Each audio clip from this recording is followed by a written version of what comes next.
Malheureusement, je vais présenter en anglais parce que je sens que mon français n'est pas parfait et j'ai une Chantal qui va m'aider avec la traduction. Je vais commencer. I will start speaking in English now. Apologies for my lack of French. I'm going to give you a quick overview this afternoon. I'm the last speaker. You will be relieved to hear I will not be speaking for very long. I want to just talk to you a little bit about how Modigliani has been collected in public collections and how he's been presented in the major museums major exhibitions over his career. Now, this is going to be a selection. I cannot pretend to cover all the exhibitions that he has been included in, so bear with me on that front. But I just want to give you a sense of how this artist has been in a way difficult to colloquer, to use a word that Marie-Amélie first used with me. How do we place him within the context of 20th century art? Voilà, donc je vais vous faire une présentation rapide. Vous serez soulagés d'entendre que ce ne sera pas très long vu que je suis la dernière à prendre la parole.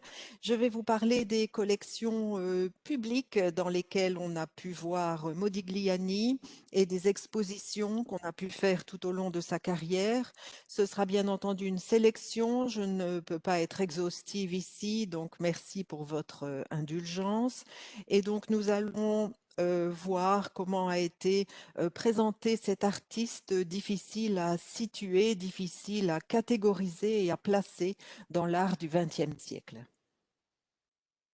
As has been mentioned, and certainly Thierry Dufresne mentioned it yesterday, at a certain point he seems to have gone out of the canon, certainly in post-war America, regarding the history of 20th century art. But if I can just go through some of the earlier exhibitions where he is presented and how he is presented, I will start with shows that you all know very well, the lifetime exhibitions. Just two examples here, the Salon d'Automne with the sculptures, which has been discussed at length, and also, of course, his first and only lifetime solo show at the Galerie Berthoil, which has become now infamous for having been closed down. These are two of just a number of shows where he was included during his lifetime. He was shown in New York in 1916, in London in 1914, in various exhibitions.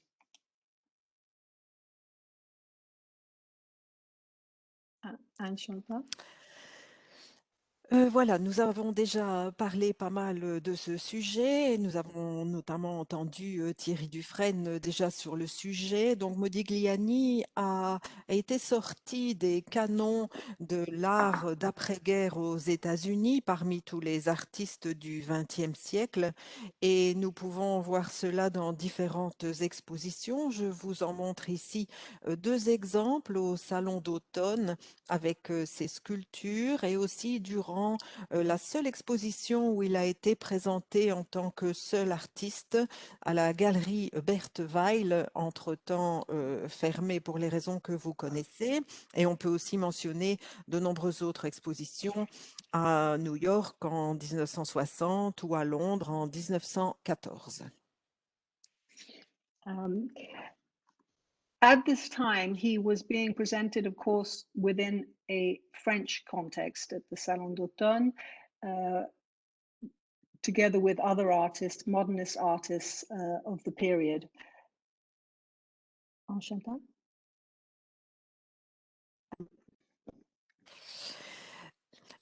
À l'époque, Modigliani a été bien sûr présenté dans un contexte français, donc c'était le cas au Salon d'automne où il a été présenté avec les autres artistes modernistes. In 1919, he is included in this now famous exhibition that was held in London at the Mansard Galleries.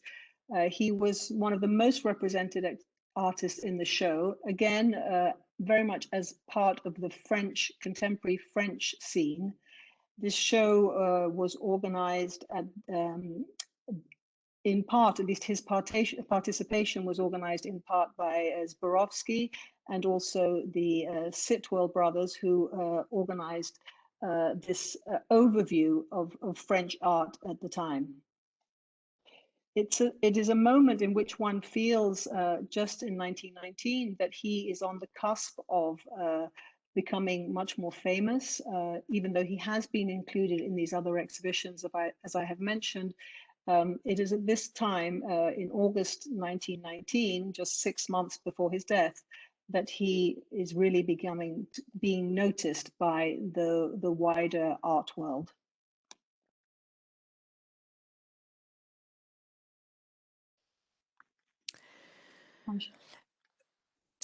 En 1919, il est inclus en tant qu'artiste prédominant dans une exposition à Londres organisée à la galerie Mansart. Là, il est présenté les principaux artistes, ils sont présentés les principaux artistes français de la scène contemporaine. L'exposition est organisée par Zborowski, mais aussi par les frères Sitwell. Et c'est à ce moment-là, en 1919, que l'on peut considérer qu'il est en fait sur le point d'atteindre la célébrité. Même s'il avait participé à d'autres expositions, c'est là vraiment qu'il est le plus remarqué. Et cette exposition a eu lieu au mois d'août 1919, c'est-à-dire 6 mois seulement avant sa mort.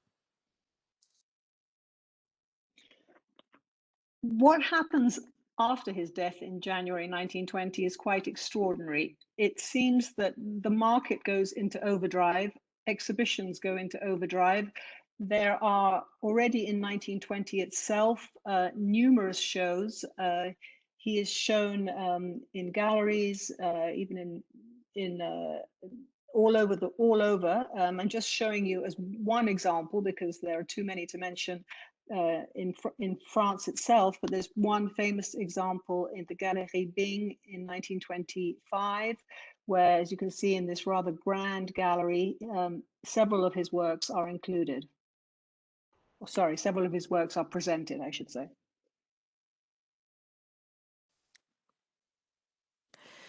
C'est après sa mort en janvier 1920 que les choses s'emballent, pourrait-on dire, du point de vue commercial. On le présente dans de nombreuses expositions, surtout dans des galeries, et évidemment il y en a d'innombrables, mais je vous en présente un exemple ici. Une exposition d'artistes avec un artiste français, présenté comme français, dans la magnifique galerie Bing en 1925, où l'on a présenté beaucoup de ses œuvres. But he wasn't just being presented as a French artist in Paris. He was being shown in numerous exhibitions, collective exhibitions for the most part, that were being shown all over the world. I'm just showing you 3 examples here as disparate places as Baltimore in 1925, in Osaka also in 1925, and in Moscow in 1928. So throughout the 1920s, you will see him represented in these collective exhibitions as a French artist.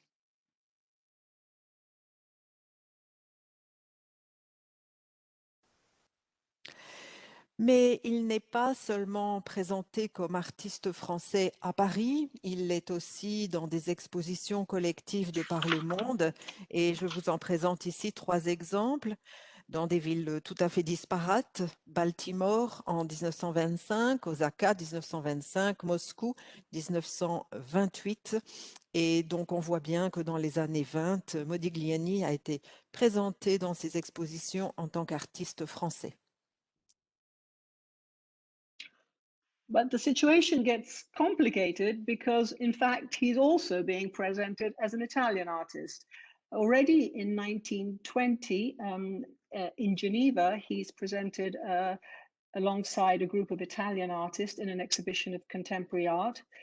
In 1926, we can see here an example of a show in America, in Boston, and famously also in 1927 in Zurich, there was an important show of Italian art, and here he was included with 13 paintings.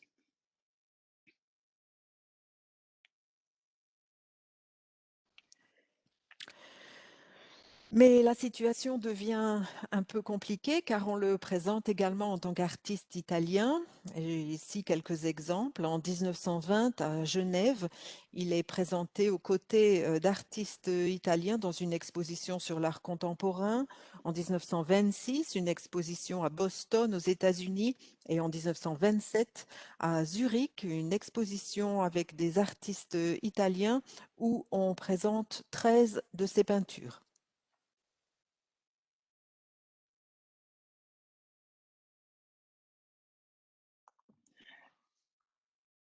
Actually, I'm going to go back. I should mention that all these exhibitions are very important in the 1920s because it's subsequent to many of them that paintings are bought by collectors who then give them to museums.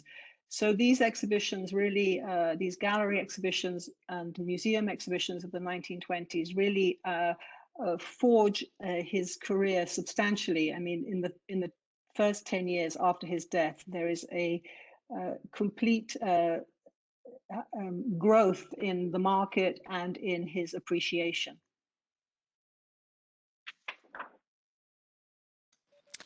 Je vais revenir en arrière quelque peu pour vous expliquer quelque chose de très important par rapport à ces expositions qui ont eu lieu dans les années 20. Effectivement, c'est après les expositions que les peintures sont généralement achetées et par des collectionneurs et ensuite données à des musées. Et ce sont ces expositions qui ont forgé la carrière de Modigliani dans les quelques 10 années qui ont suivi sa mort et qui ont vraiment renforcé sa réputation et sa place sur le marché. Of course, there are many important collectors. Yesterday, we heard about Paul Alexandre and his important collection of drawings and paintings, which are unique in as much as we are so certain about each and every one of them.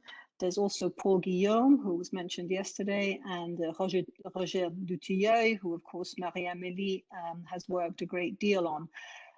One of the major collectors in America, and maybe I mentioned this one because of my connection to the Barnes, was Dr. Albert Barnes, who famously came to Paris several times to buy works of art. Here I am showing you two images. One is of 1923 when he showed his collection for the first time in the Pennsylvania Museum of Art in Philadelphia. And then a more recent picture of the actual Barnes Foundation today, in which you see two major pieces by Modigliani, here shown alongside other artists' work. There's a Matisse, but also, obviously, most notably, several African artifacts.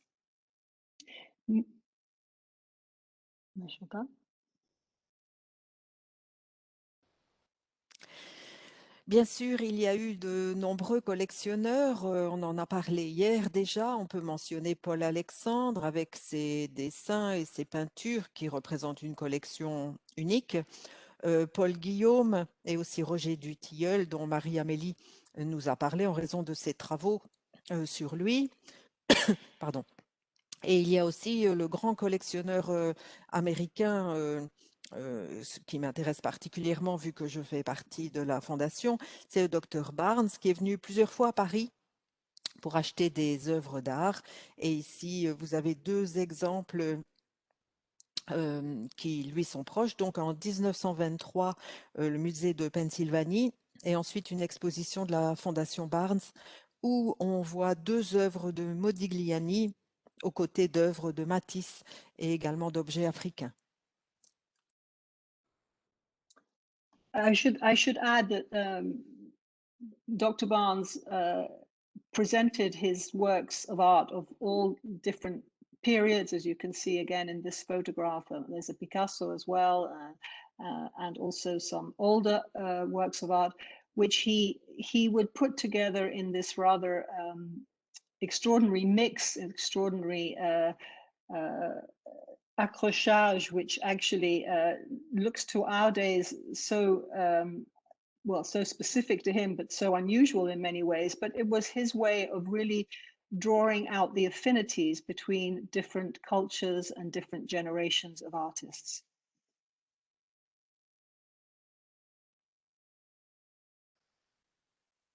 Je dois probablement ajouter une petite chose ici. Donc, le docteur Barnes a présenté ses œuvres de toutes sortes de périodes différentes. On voit ici Picasso, mais aussi des œuvres plus anciennes.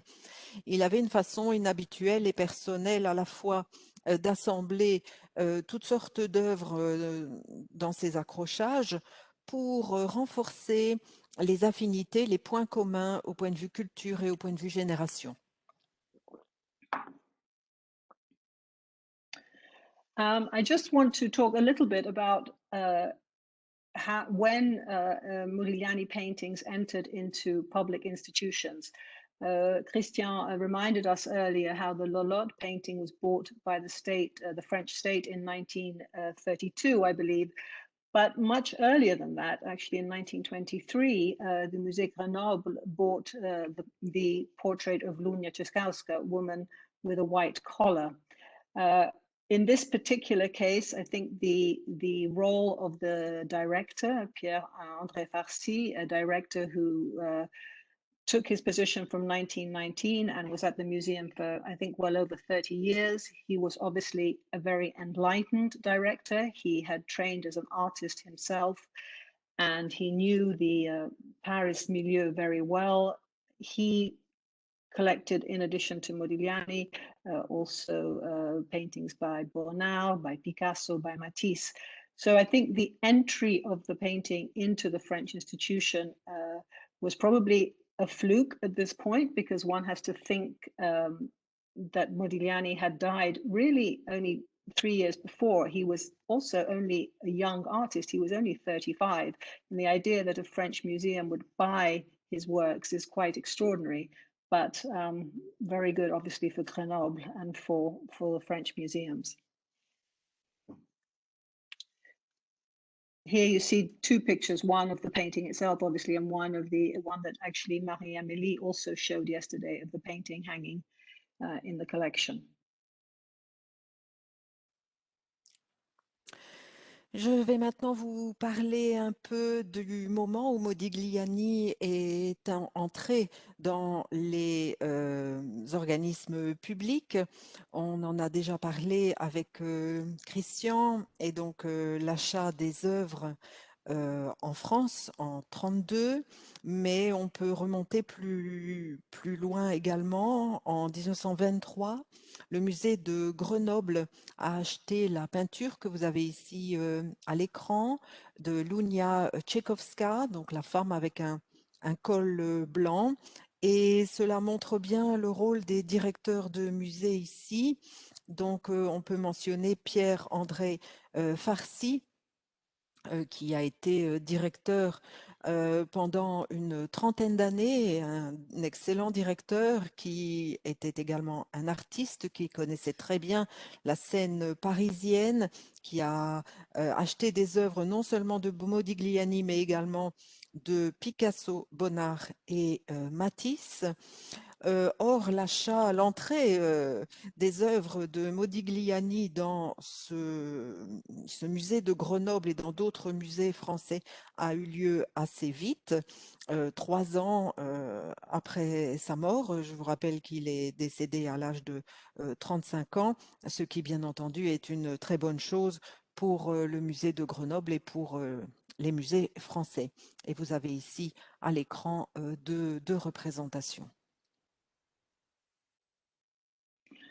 Just as a reminder, the first painting by Matisse was bought by the state in 1922. So the idea that I understand that the Lolotte was the first painting bought by the state in 1932, but still there was already a painting in a French museum by 1923.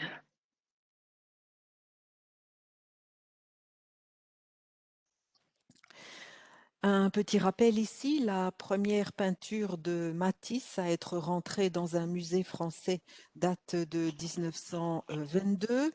On a parlé du tableau Lolotte, donc la première peinture à être rentrée dans un musée en 32. Sorry, Simonetta, can you repeat your sentence about 23? I couldn't get it. Non, je peux le dire en français que le tableau de Lolotte a été acheté par l'État en 32, tandis que le Matisse a été acheté en 22, mais le Grenoble a déjà acheté un tableau en 23. Donc, disons, c'est très tôt. Okay, very good. Thank you. I'm going to show you here just some other early acquisitions. There may be some that I have missed out, but these were not necessarily in France, but in other countries. As early as 1926, the Art Institute in Chicago received the Lipchitz double portrait. Zurich, I think, after the showing of their exhibition in 1927, bought The Servant Girl. And in Antwerp, the nude was actually bought by the Belgian government in 1927. And again in Copenhagen in 1928, two paintings were acquired. One was acquired and one was a gift. You can see that these are all very early acquisitions, considering that only 6-7 years before, Modigliani was in many ways an unknown figure for the larger art world.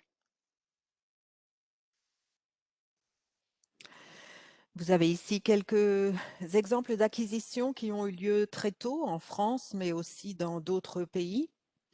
Donc déjà en 1926, l'Institut d'art de Chicago avec Jacques et Berthe Lipchitz, aussi à Zurich, un don de cette peinture qui a eu lieu en 1927 et ensuite à Anvers, une acquisition du gouvernement belge en 1927 et ensuite à Copenhague, une acquisition en 1928 et aussi un don la même année.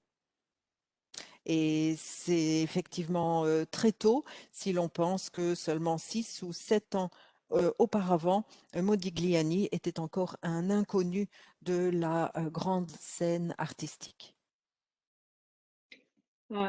Just a few more examples and I will speed up here. Again, from the 1930s and early 40s, I concentrated on works that were bought before the Second World War, of course. You can see them on the screen. I won't go through each one as I don't want to go too long, but you can see that already several museums, major museums, are acquiring or being given works by the artist.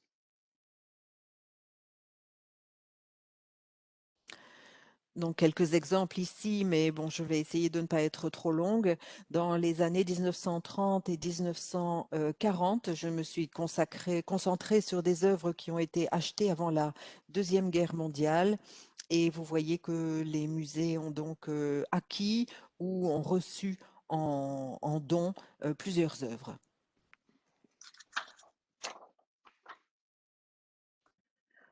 But what you might have noticed in these last few slides is that there's very little mention of Italian museums. He had been shown as part of Italian art exhibitions, but there's very little mention of him in any museums at this stage. He had, of course, been shown in Italy in 1922, so 2 years after his death, in the context of the Venice Biennale.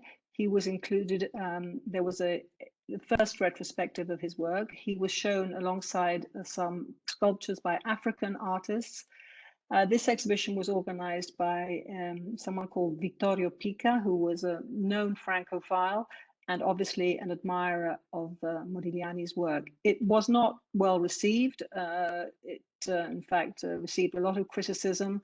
And at the time, Modigliani's presence in Italy was almost non-existent, one could say.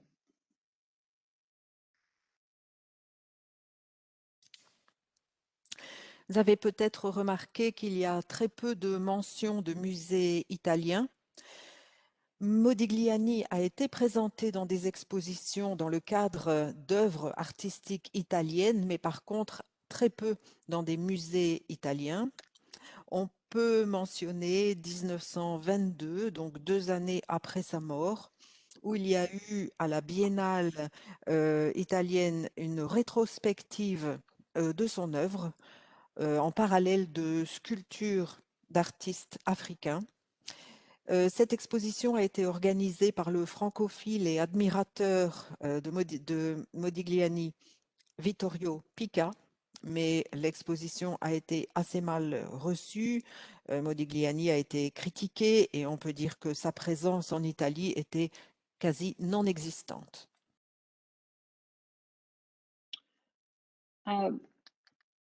By 19 Actually, sorry, I'm going to go back. I don't need to go back in the slide. I should say there is a caveat or a few exceptions.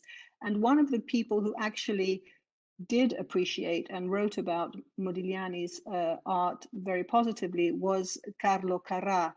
And interestingly, Thierry Dufresne showed one of his paintings alongside one of Modigliani's landscapes yesterday. He wrote in 1922 about Carrà. He wrote in 1922 about Modigliani, and one of the things he did was to link Modigliani to the Italian tradition. So he was amongst the first to really try and bring out in Modigliani's work the Italian roots, if one can say, the Italian heritage.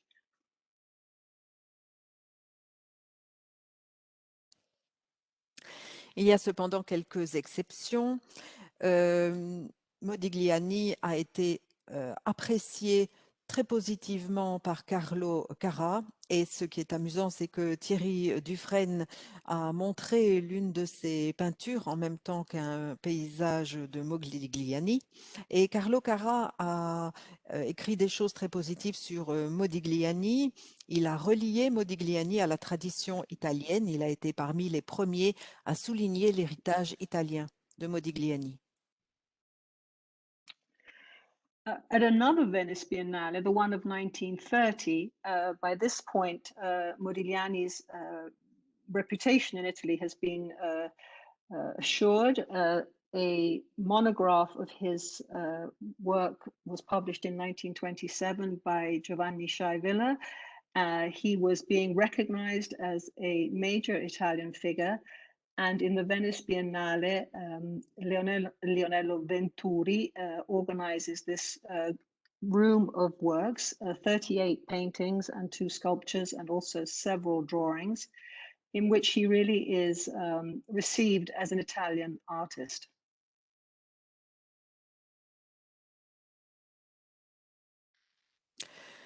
En 1930 a eu lieu l'autre biennale de Venise, où la Modigliani bénéficiait déjà d'une réputation bien meilleure.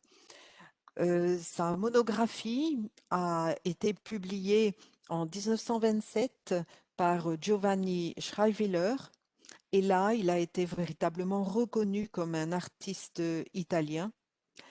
Lionello Venturi a organisé une salle entière avec les œuvres de Modigliani, comportant 38 toiles, 2 sculptures, 40 dessins, et là, Modigliani était véritablement reçu en qualité d'artiste italien. But I want to show you something that has come to light quite recently, and I have to thank my colleague and friend Alessandro De Stefani for helping me find this. As I mentioned before, Modigliani is not included in any Italian museums actually until well after the war. In the 1950s, they start to buy his paintings or receive his paintings. But we have found interesting information in the archives in Milan, which speak of a correspondence between the then sovrintendente or soprintendente, a person called Morassi, and a gallery in Paris called the Galerie Lalo, in which they discuss the purchase of some paintings by Modigliani for a room that was going to be constituted in a museum in Milan.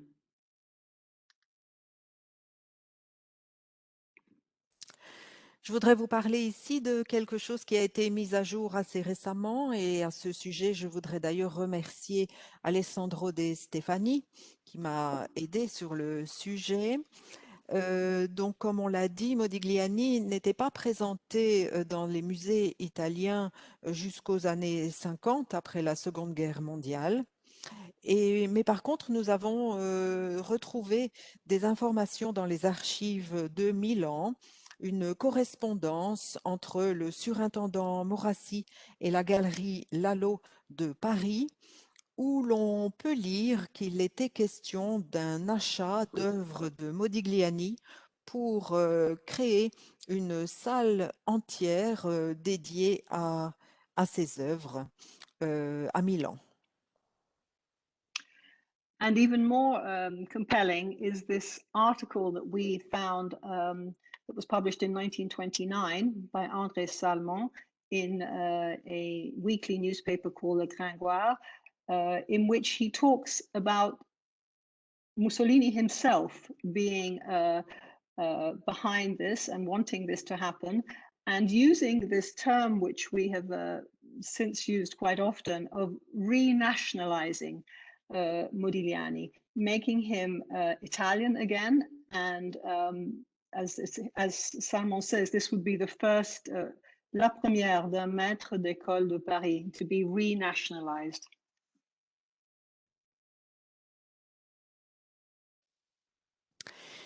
Et je voudrais vous parler également d'un article publié en 1929 par André Salmon dans le magazine hebdomadaire Gringoire, où l'on mentionne Mussolini qui serait vraiment en support, à l'initiative de ce qui est appelé, entre guillemets, la renationalisation de Modigliani, c'est-à-dire de lui redonner son statut d'artiste italien, ce qui est une première pour un maître de l'école de Paris. Oh, just as an aside, this is one of the paintings that apparently was in question that could have been bought for Milan. In the end, nothing was bought. Nothing came from the Galerie Lolo, as the then director of the museum wrote back in 1932, when in fact the rest of the correspondence seems to come from, in which they say that the paintings were too expensive and therefore they had to turn them down, sadly.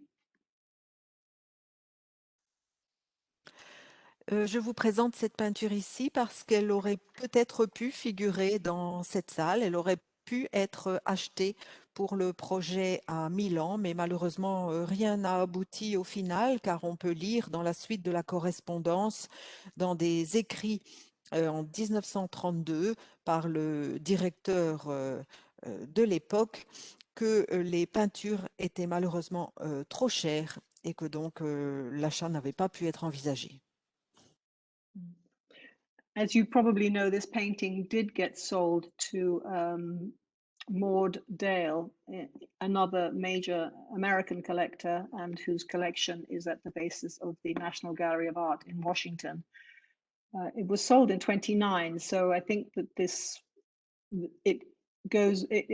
photograph was found in the archives, and it must relate to the earlier part of the correspondence. Comme vous le savez peut-être, cette peinture a fini par être vendue. Elle a été vendue en 1929 à Maud Dale, dont la collection a été à la base de l'exposition à la Galerie d'art de Washington. Et on en retrouve une photo dans les archives du début de la correspondance. Here I want to show you just how assimilated into Italian art Modigliani becomes in the 1930s. This is a gallery exhibition, a gallery in Rome called La Galleria di Roma, in which Modigliani's probably most famous nude was shown. I draw your attention to it primarily because if you look at the cover of the gallery catalogue, you will see that the symbols on the cover are symbols of Rome, but also fascist symbols.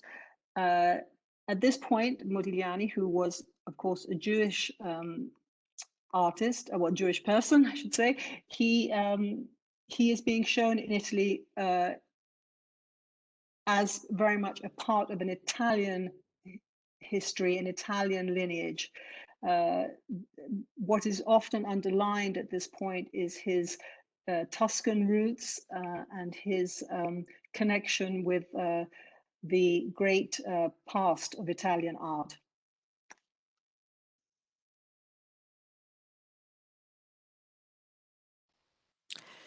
Quelques illustrations ici de l'assimilation de Modigliani dans les années 30 à la scène italienne, notamment la galerie de Rome, comme vous le voyez ici. Et vous avez la représentation du nu probablement le plus célèbre de Modigliani qui y a été présenté. Alors si vous observez le catalogue, vous verrez des images des symboles de Rome, mais aussi des symboles du fascisme. Modigliani était juif. Il est présenté en Italie à cette époque comme faisant partie de l'histoire italienne, de la lignée italienne des grands maîtres à origine toscane, avec des racines toscanes. Et donc, on montre bien ici son lien avec le grand passé artistique italien. And just as a quick image here is he's being shown in 1946, finally in a museum in Rome. This was an exchange exhibition in which French works in Italy were shown and Italian works from French collections were shown. So at this point, he has been assimilated totally as an Italian artist.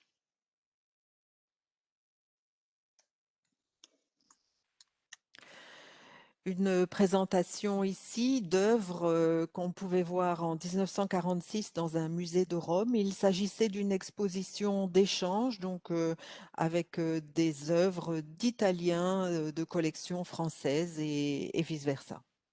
Donc on voit bien que Modigliani était présenté comme italien. But just to go back very quickly over a few of the major retrospectives that have been held since the 1930s. In the 1930s itself, there was a major retrospective in Brussels, and then one in 1933, and also one in 1934 in Basel. These shows had a catalogue, but they didn't have an introduction per se that would explain the artist's position.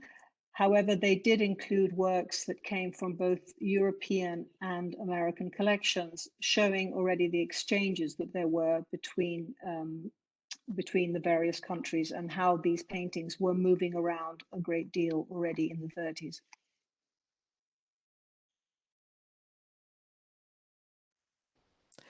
Revenons sur quelques rétrospectives importantes depuis les années 1930. On peut mentionner une rétrospective à Bruxelles en 1930, ensuite en 1933 et puis en 1934 à Bâle. Dans le catalogue, il n'y a pas de présentation des artistes, mais on peut y voir des œuvres provenant de collections européennes et américaines, avec l'accent qui est mis sur le fait qu'il y avait de nombreux échanges des œuvres qui se déplaçaient de par le monde. So going back to what we said at the very beginning, in the post-war, Modigliani seems to somehow disappear from the major narratives of art history, as Thierry Dufresne showed yesterday with that interesting caricature. He seems to become like a loner, an outlier. However, he is still represented in major exhibitions, major retrospectives. In 1951, there is a retrospective at MoMA, Here, very much presented again as part of an Italian tradition of artists.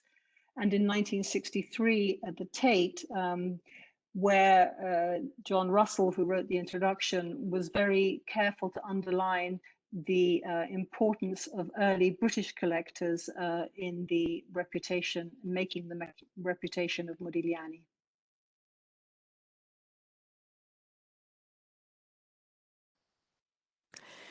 Après la guerre, Modigliani disparaît de l'histoire de l'art, comme Thierry Dufresne nous l'a montré hier.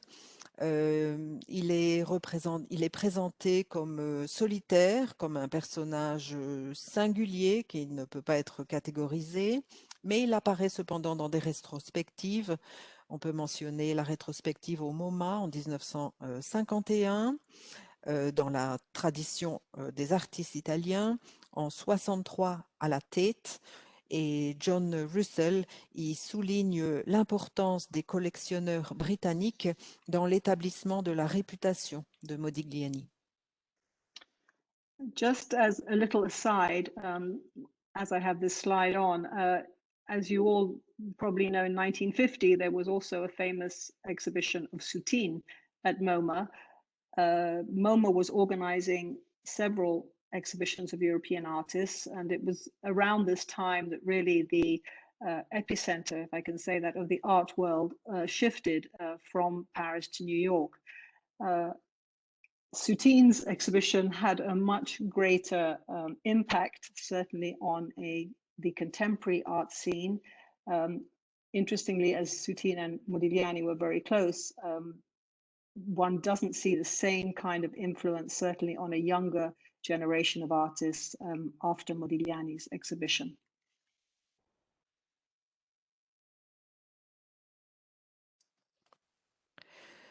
Une petite parenthèse par rapport à cette diapo.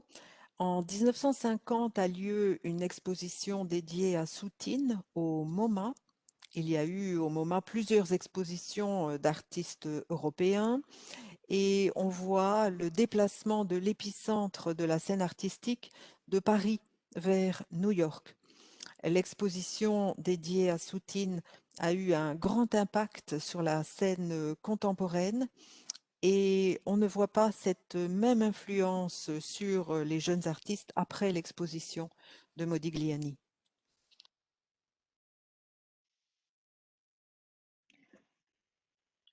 There have been several exhibitions of Modigliani over the last 20, 30 years, but I just want to single out a few because these exhibitions have really tried to broaden our understanding of Modigliani, to situate him in a particular artistic community, to look at his cultural heritage, to consider him as a young artist coming to Paris.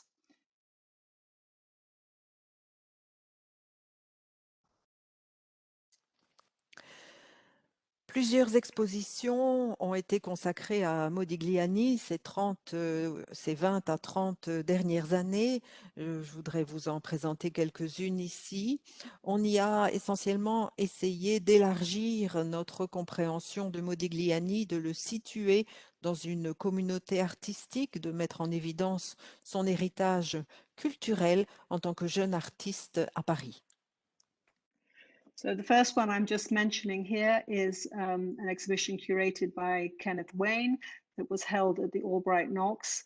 It was Modigliani and the Artists of Montparnasse. Here, Modigliani was shown alongside several works by other artists who he was friendly with, artists who may have influenced him, such as Brancusi, really to show that he was not a loner working on his own, but in fact part of a very rich artistic community. So much so, and Ken has also written about this elsewhere, he also became in a way a documenter of that community by painting the portraits of so many of his friends, of the poets, the artists, the people around him.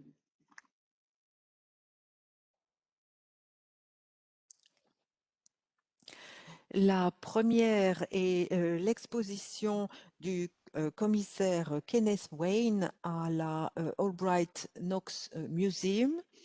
Modigliani est présenté avec pas mal d'œuvres de ses amis artistes ou d'artistes qui ont eu une influence sur lui, comme Brancusi.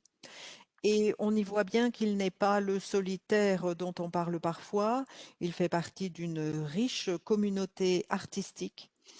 Kenneth Wayne écrit d'ailleurs que Modigliani a en fait dépeint tous ceux qui l'entouraient grâce à ses portraits de ses amis, de poètes, d'artistes et de tous les gens qui gravitaient autour de lui. The exhibition held at the Jewish Museum, Modigliani Beyond the Myth, and we've all been trying to move beyond the myth. I think in the last few years, we are trying to see him differently. Mason Klein's exhibition looked at the artist as an Italian Sephardic Jew. He considered how Modigliani's heritage, his Italian, but specifically Jewish heritage, influenced him, how his upbringing in Livorno may have had an influence on his choices, and really putting him into yet another cultural context which had not been considered in any exhibition previously.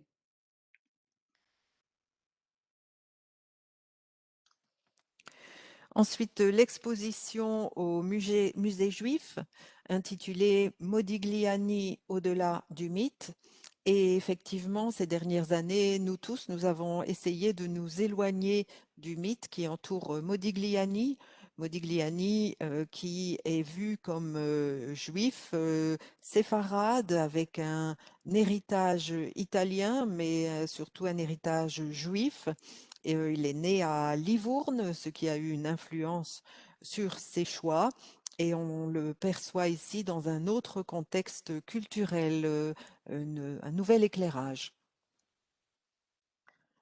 I should point out, of course, that Modigliani himself was very, very proud of being Jewish. He mentioned it often.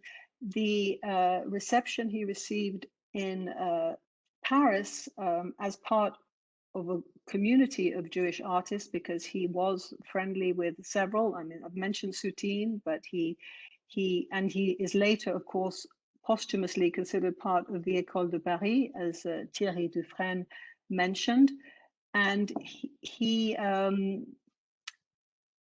is sorry, I have been interrupted by something at this end. So his perception of his Jewish culture in Paris was very different to how it would have been in Italy, where he was not aware really of any anti-Semitism.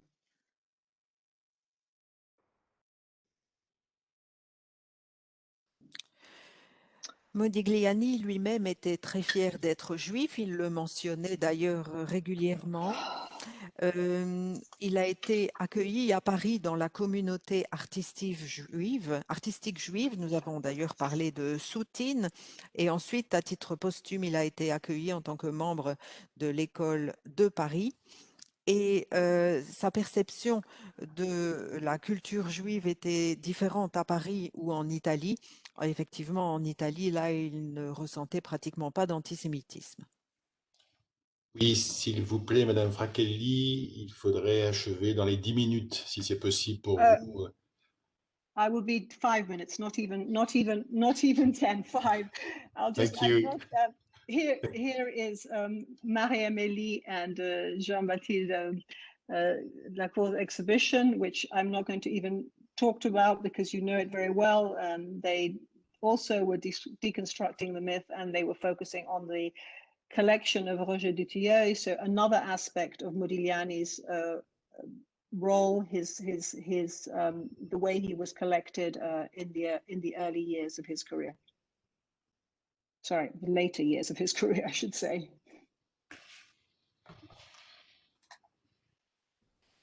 Donc, plus que 10 minutes de présentation. Vous avez ici un portrait que vous connaissez bien tous grâce à Marie-Amélie et à Jeanne Bathilde, où l'on déconstruit à nouveau le mythe. On présente un autre aspect de Modigliani, de son rôle et de comment ses œuvres ont été collectionnées à la fin de sa carrière. Okay. Of course, you also have heard about the show that Nancy and I curated in London, and the role that we wanted to show of Modigliani as a young artist. We have to remember that he was 21 when he came to Paris and 35 when he died. So we wanted to show what he would have seen there, who he would have met there, the experiences he would have had, whether they be through other museums that he visited or through the cinema. That was the way we presented him in 2017.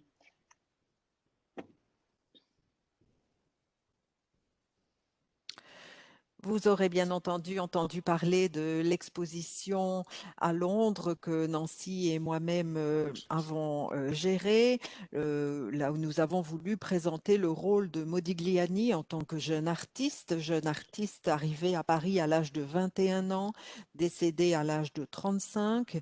Nous avons voulu montrer qui il avait rencontré à Paris, ce qu'il avait expérimenté, les musées qu'il avait visités, le cinéma. Et donc, cette exposition a eu lieu en 2017.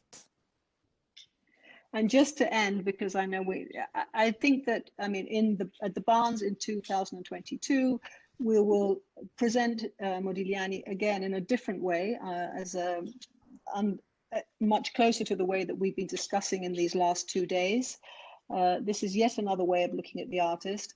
I think just to end very quickly, what I want to show and what I've hoped to show with these images is how Modigliani can be seen in so many different ways. I mean, he was Parisian, he was Italian, he was a Sephardic Jew, he was an independent, he wasn't tied to any isms.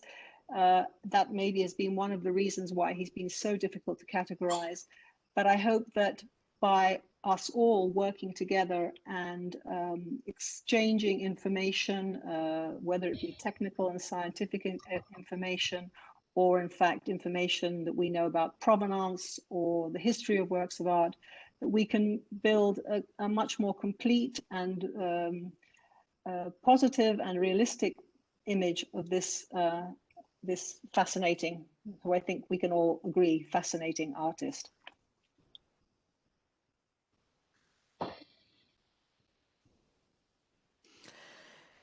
Avec l'exposition Barnes en 2022, nous allons présenter encore une autre facette, une autre perspective de l'artiste, assez proche de ce que nous avons pu étudier ces 2 derniers jours. Ce que je tiens à montrer ici, c'est comment on peut percevoir cet artiste à la fois parisien, italien, juif séfarade, artiste qui ne se rattache pas à un mouvement en isme, cet artiste si difficile à mettre dans une catégorie, mais en travaillant ensemble, en échangeant des informations techniques, scientifiques, des données relatives à la provenance, à l'histoire des œuvres d'art, je pense que nous pourrons parvenir à une image complète, positive, réaliste de cet artiste fascinant. Voilà.